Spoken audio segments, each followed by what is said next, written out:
علی الفلاح۔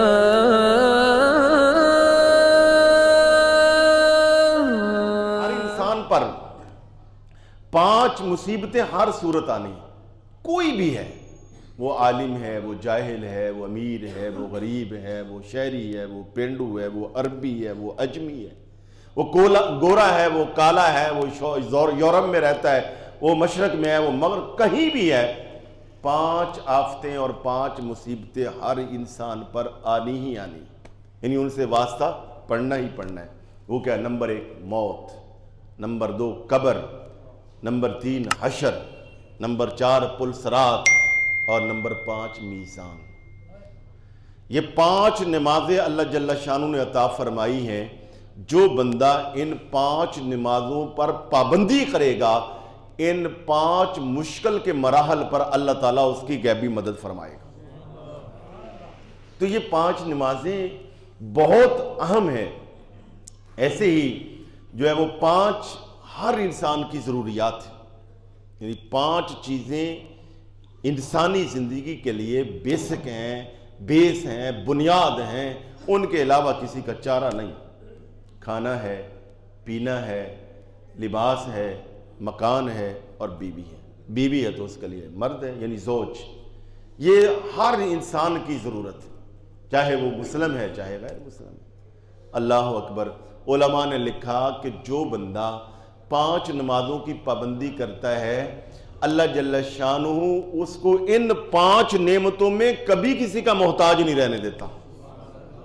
اور بعض علماء نے یہ بھی لکھا، یہ بڑی 5 نعمتیں ہیں، دنیا کی بہت بڑی نعمتیں، کہ یہ ان کے بغیر آپ دیکھیں ذرا زندگی گزارنا کتنا مشکل ہے۔ تو جو بندہ 5 نمازیں پڑھتا ہے، گویا اللہ جل شانہ کی ان بڑی 5 نعمتوں کا وہ 5 وقت شکر ادا کرتا ہے۔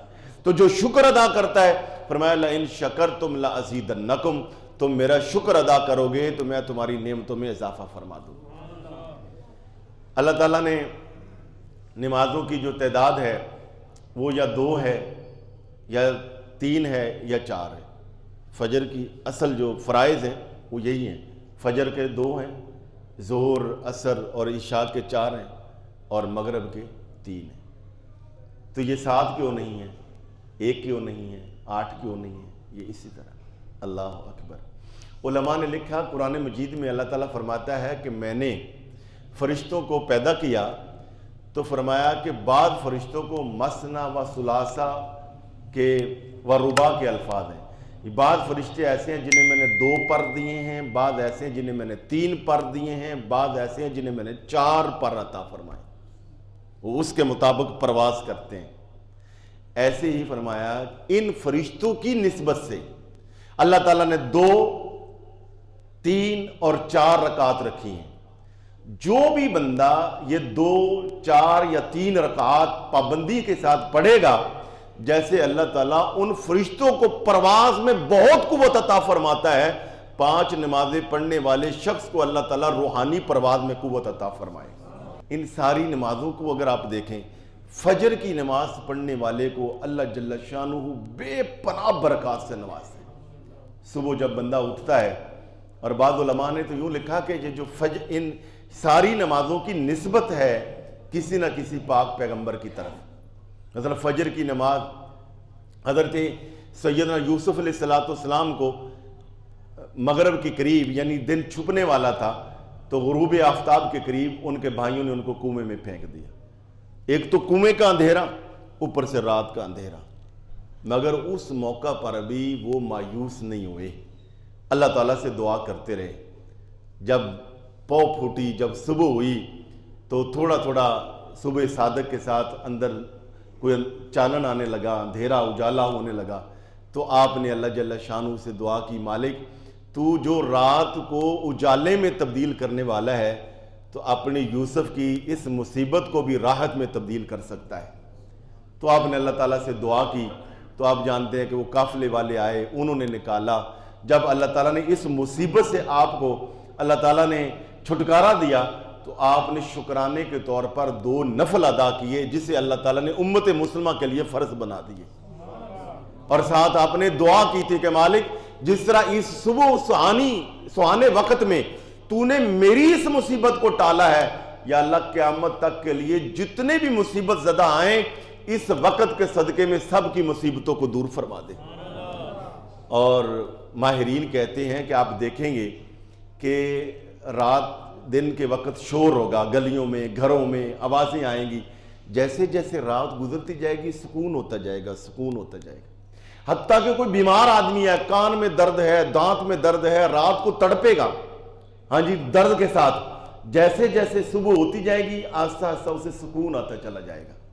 اور وہ سب علماء کہتے ہیں کہ وہ حضرت سیدنا یوسف علیہ السلام کی دعا کی برکت ہے ہاں جی، حتیٰ کہ یہاں تک ہے کہ فوتگی والے گھر میں آپ دیکھیں، اللہ جل شانہ سب کو سلامت رکھے، مگر جہاں فوتگی ہوتی ہے لوگ روتے ہیں، میت پڑی ہوتی ہے، رو رہے ہوتے ہیں، تڑپ رہے ہوتے ہیں، واویلا کر رہے ہوتے ہیں، آنسو بہا رہے ہوتے ہیں، میت بھی گھر میں ہے، مگر جیسے جیسے صبح تہجد اٹھتی چلی جائے گی آپ دیکھیں گے سکون ہوتا چلا جائے گا۔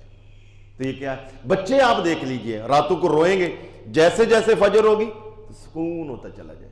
تو سب وہ کہتے ہیں کہ یہ حضرت سیدنا یوسف علیہ السلام کی دعا کی برکت سے۔ ظہر کی نماز ہے، اس کے بارے میں بھی آتا ہے کہ حضرت یونس علیہ السلام تو وہ مچھلی کے پیٹ میں گئے تو سبحان اللہ وہاں 3 اندھیرے تھے، 3 اندھیرے، ایک مچھلی کے پیٹ کا اندھیرا ہاں جی، ایک پانی کا اندھیرا اور ایک رات کا اندھیرا، ایک پچھلی طرف، مگر وہ ساری رات اللہ سے دعا کرتے رہے، استغفار کرتے رہے، اور ان کے اس استغفار اور دعائیہ الفاظ کو اللہ تعالیٰ نے قرآن کا حصہ بنا دیا، جو آیت کریمہ اسے کہا جاتا ہے لا الہ الا انت سبحانک انی کنت من الظالمین۔ تو اللہ جل شانہ نے اس دعا کی برکت سے انہیں اس تینوں اندھیروں کو ختم کر کے اللہ تعالیٰ نے جب آپ کو اس مچھلی سے کے پیٹ سے باہر نکالا تو دن کا عین اجالا تھا، گویا ظہر کا ٹائم تھا، آپ نے 4 رکعت اللہ کی بارگاہ میں شکرانے کے طور پہ ادا فرمائے ہاں جی۔ اس طرح یہ ساری نمازوں کا ہاں جی، عشاء کی نماز جو ہے ہاں جی یہ 17 رکعت آپ دیکھیں جو اس کی نسبت ہمارے پاک پیغمبر سے ہے۔ عشاء کی نماز آپ دیکھیں اس میں 17 رکعت ہے عشاء کی نماز میں، اور حضور نبی کریم صلی اللہ علیہ وسلم کو اللہ جل شانہ نے عشاء کے بعد اپنے پاس معراج کے موقع پر بلایا، اور اللہ تعالیٰ نے آپ کو 17 چیزوں کا وزٹ کروایا، اور کائنات کے 17 عجائبات کے اسرار و رموز آپ پر کھولے، 17 چیزوں کی زیارت کروائی، 17 چیزوں کی آپ کو سیر کروائی۔ اسی نسبت سے اللہ جل شانہ نے آپ کی امت کو 17 رکعت نماز عشاء کا تحفہ عطا فرمایا۔ ان 17 چیزوں میں کیا ہے؟ 8 جو ہیں وہ جنتیں، 7 آسمان اور 1 عرش اور 1 کرسی۔ 17 چیزوں کا دیدار اللہ تعالیٰ نے حضور کو کروایا، اس کی نسبت سے حضور کی امت کو اللہ نے عشاء کی 17 رکعت عطا فرمایا۔ تو جتنا ان میں عروج اور وسعت ہے، جو بندہ ان نمازوں کو پڑھے گا ان کی برکت سے اللہ تعالیٰ بندے کو اسی طرح کا عروج عطا فرمائے گا۔ الغرض میں عرض کر رہا ہوں کہ حضور نبی پاک صلی اللہ علیہ وسلم سارے نبیوں کے سردار ہیں۔ پتہ کیسے چلا کہ آپ سردار ہیں؟ آپ کی سرداری کی دھاک کیسے بیٹھی، مہر کیسے لگی؟ بیت المقدس میں کس وقت؟ جب آپ نے سارے نبیوں کو نماز پڑھائی۔ تو کس چیز کی وجہ سے آپ کا سردار ہونا سامنے آیا؟ امام الانبیاء کس وجہ سے بنے؟ نماز کی وجہ